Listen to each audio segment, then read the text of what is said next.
West ബംഗാളിൽ എന്താണ് സംഭവിക്കുന്നത്? ഏതാനും ദിവസങ്ങൾക്കകം വെസ്റ്റ് ബംഗാളിൽ ഇലക്ഷൻ വരികയാണ്. ഈ ഇലക്ഷനിൽ വെസ്റ്റ് ബംഗാളിൽ വ്യാപകമായിട്ടുള്ള ആക്രമണം ഉണ്ടാകാൻ സാധ്യതയുണ്ട് എന്ന റിപ്പോർട്ടുകൾ പുറത്തു വരുന്നു. ഈ റിപ്പോർട്ടുകൾ പുറത്തു വന്ന ശേഷം നമ്മുടെ ഹോം മിനിസ്റ്റർ ആയിട്ടുള്ള, അതായത് സെൻട്രൽ ഹോം മിനിസ്റ്റർ ആഭ്യന്തരമന്ത്രി അമിത്ഷാ എന്താണ് വെസ്റ്റ് ബംഗാളിൽ ചെയ്തത് എന്നുള്ളത് ആരെയും അത്ഭുതപ്പെടുത്തുന്ന ഒരു കാര്യമാണ്. നമുക്കറിയാം, SIR വെസ്റ്റ് ബംഗാളിൽ വന്നതിന് ശേഷം വെസ്റ്റ് ബംഗാളിൽ നിന്ന് മമതാ ബാനർജി താൻ പുറത്തു പോകുമോ എന്നുള്ള ഭയം പ്രകടിപ്പിച്ചു. മമത തന്നെ സ്വന്തമായി വക്കീൽ കോട്ടൊക്കെ എടുത്ത് ധരിച്ച് മമത തന്നെ സുപ്രീം കോടതിയിൽ വന്ന് വാദിക്കുന്ന ഒരു സാഹചര്യം ഉണ്ടായി. എന്നാൽ അത് ചീറ്റിപ്പോവുകയും ചെയ്തു. അതിനുശേഷം വെസ്റ്റ് ബംഗാളിൽ മമതയ്ക്ക് നിക്കക്കള്ളി ഇല്ലാതായി. അതിനിടയിലാണ് ABP സർവേ അടക്കം പുറത്തു വന്നതിൽ മമതാ ബാനർജി വീണ്ടും അധികാരത്തിൽ വരാനുള്ള സാധ്യതയുണ്ടെന്ന് പറഞ്ഞത്.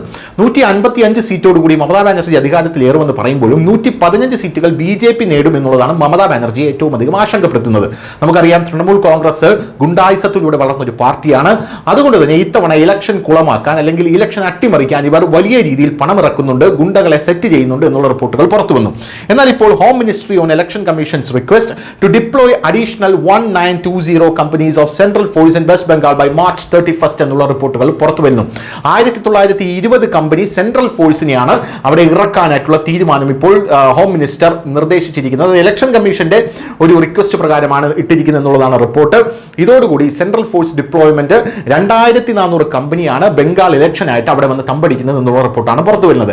2400 കമ്പനി സെൻട്രൽ ഫോഴ്സ് അവിടെ വരുമ്പോൾ അത് എത്രയാണെന്ന് ചോദിച്ചു കഴിഞ്ഞാൽ 2.1 മുതൽ 2.4 ലക്ഷം വരെ സൈനികർ അവിടെ വരുമെന്നുള്ളതാണ് പ്രധാനപ്പെട്ട കാര്യമെന്ന് പറയുന്നത്. ഇതോടുകൂടി ബംഗാളിലെ ഇലക്ഷൻ അട്ടിമറിക്കാനുള്ള മമതാ ബാനർജിയുടെ നീക്കത്തിന് വലിയ തിരിച്ചടി ഉണ്ടായി എന്നാണ് ഇപ്പോൾ ദേശീയ മാധ്യമങ്ങളെല്ലാം തന്നെ റിപ്പോർട്ട് ചെയ്യുന്നത്. മമതാ ബാനർജി ഇനി ഇലക്ഷൻ അട്ടിമറിക്കാൻ ശ്രമിച്ചാലും വലിയ രീതിയിൽ മമതാ ബാനർജിക്കായിരിക്കും തിരിച്ചടി കിട്ടുക എന്നുള്ളതാണ് ഇപ്പോൾ നമുക്ക് മനസ്സിലാകുന്ന കാര്യവും. News desk, news India Malayalam.